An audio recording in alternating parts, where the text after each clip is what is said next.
episode in a special place. We in our home studio. We in a very historic place in the city that y'all need to check out. Yeah. After this episode drop, make sure you check it out. Yeah. We at the please tell me, so make sure I say it right. Houston Museum of African American Culture. There you go, yeah. All what she said. Houston Museum of the Black Folk. Yeah, it's what we at. We in this thing. This is where Wakanda ideas came from. Yeah. They came here first. Yeah, first. Yeah, so we had a little Davinia. I want to call it why I said it. This baby. And I ain't even Definitely not my name. I put a whole Italian twist on your name. But yeah, we're definitely in the building. Like, y'all make sure y'all tune in to us. We here in our minority. Tell them more about where we at, what's going on, and what this really means for the city. Okay, so my name is Davinia Reed. I'm the Chief Operating Officer here at the Houston Museum of African American Culture.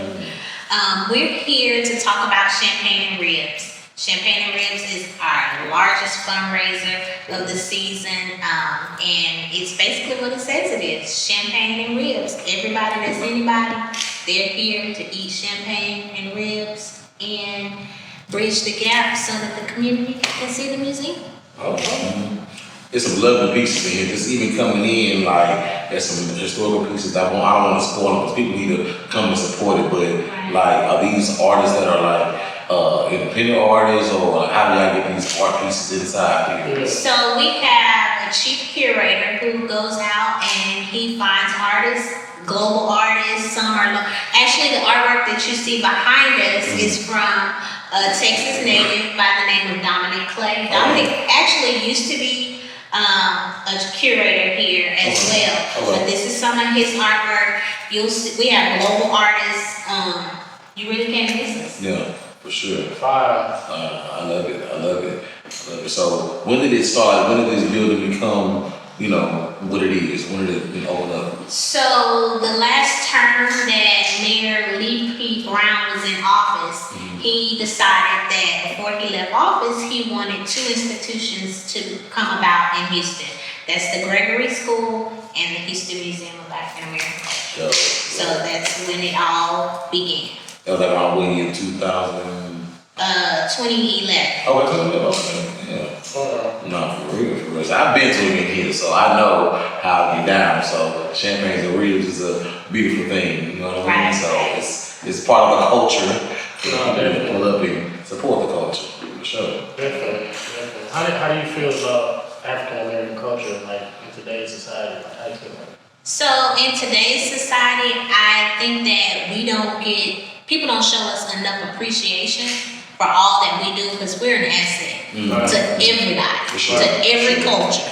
Every culture needs us. Nothing, when they coin the slogan, nothing moves without us, really, nothing moves without us. Sure. Most definitely. Yeah. I think that's a powerful statement too, because a lot of people don't realize that.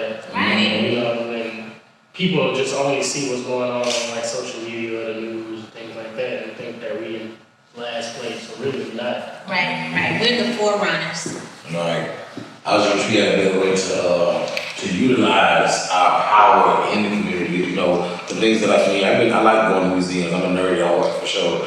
But like the things I see here, they're so authentic. You know what I mean? It's part of our history and culture. Because the other museums, it's cool, but our history is so important because we have been all over the globe. You know what I mean? We were in our country, brought over here, and still kept our standard, and everything got taken from us. So you need to see the heart of where it came from. Right, absolutely.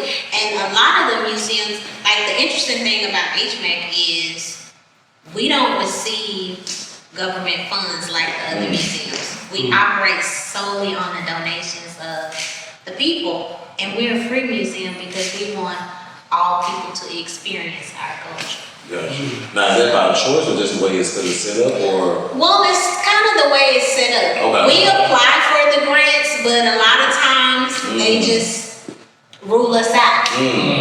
So I'll let you determine why they do that. Why that happens. But we apply, and actually my first year here, We went to a foundation and they sent us a letter back that said, please don't write us anymore. Oh, wow. So that was real eye-opening for me because I was like, wow. Yeah, for real. Yeah. And that's just crazy, you know, like you said, like a lot of the museums that are in the same area that we're in, I know that they get outside funding and they have outside millionaire donors, but to me, it's like, what's, better over there versus over here. Right. You know what I'm saying? So, let's talk about that. I want to talk about that off camera. Yeah, you know what I mean? That's crazy. Yeah. So what do you think, like, what type of impact do you think a person has to have to be a part of a museum, to have their face shown in a museum? You mean as far as an artist? Yeah. It just depends on your artwork. I mean, I feel like every artist has a talent, and artwork is really what you interpret. So, how you interpret it. So, however you display your art, everything, you see art in everything. Right. It's not necessarily a person per se, or a certain box that you got to fit into, but you just got to be able to showcase your talent. Right. Okay. And like, do you have like social events here and things like that? We do have social events here. One of the ways that we supplement our income here is we do rentals, where if you want to utilize the museum, you can rent out the space. And then, of course, we have programming that goes along with the exhibitions that we showcase. Gotcha. Okay. For sure. And like, what's the way, I think, if somebody, like he was speaking back when he was saying as far as artists, would they just submit the art to you guys? It's more like, say for example, some of these beautiful pieces we got behind us, they email you and say, hey, can I put this in the museum for display, or what's the proper channel? So most of the time, artists have what they call a portfolio, and they'll email their portfolio over to our chief curator, and he goes through and he selects. Majority of the time, he selects a year prior. Okay. So 2023 has already been planned out. Nice. So you would have to send your artwork now to be 2024. considered for 2024. I love that. Okay, so get your pencils out. Get No, the drawing. Right. So what's your motivation for this? Like, what keeps you going when it comes to this? So what keeps me coming here daily is the community. Everyone should be exposed to art. And a lot of times we can't afford, and when I say we, I mean the Black community can't afford to go and pay $20 per person in our family to visit a museum, whereas we're free. Right. So if we don't do it, who will? Right. Yeah, for sure. Definitely.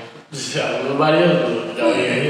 There you go. So talk about the actual champagne and ribs. Like I said, I attended them before. For those who have not attended, what should they expect when they come out to the event or something like that? So this year at Champagne and Ribs, our host is 9-time Grammy Award winner. I want to say Houston native Brian Michael Cox. Oh, there you go. Yeah. Then we're gonna honor Isaiah Carey and Jonathan Martin from Fox 26. Okay. On the ones and twos will be Def Jam Blaster. And then we'll have an artist who is actually from Houston, but he migrated to Chicago by the name of Sam Thousand. He gives you a neo-soul type vibe. Okay. We'll have the Cigar Lounge, we'll have the Cars from Next Level. We'll have champagne, of course, unlimited champagne, unlimited ribs. Even if you're not a rib eater or you're vegan, we'll have some vegan options as well. Okay. I mean, all the ribs. All the ribs. I'm trying all the ribs. All the ribs. And when will this event be going down? December 15th, doors open at 6:30, and everything will really start up at 7 p.m. Okay. We extra that because I know the sauce on the ribs might be The on. sauce is all over you. For sure. But definitely, also people that want to be sponsors on there, what do they need to do to try to reach out to, donate or contribute to the event to make that happen? So to be a sponsor, you can go to www.hmac.org or you can look us up on Eventbrite. The event is also on Eventbrite. Okay. I'm gonna be there with my 3-piece suit on and a napkin. Not the 3 And a napkin, big old napkin. Yeah, for sure. You wearing your 3-piece suit? I think I'm gonna do about 5 pieces. Oh, okay. Yeah. See, mine come with the cane and all that too. Got it. That's all the pieces that come with it. Yeah, make sure you tell people where they can find you on social media and the museum on social media. You can find the museum on social media at Houston MAAC. That's on Instagram, and on Facebook we're at Houston Museum of African American Culture. Awesome. Sure. Make sure y'all tune in, man. Level Up Yes. Podcast. We out of here, man. Make sure y'all follow us at Level Up Podcast 1 on Instagram. Level Up Podcast 1 on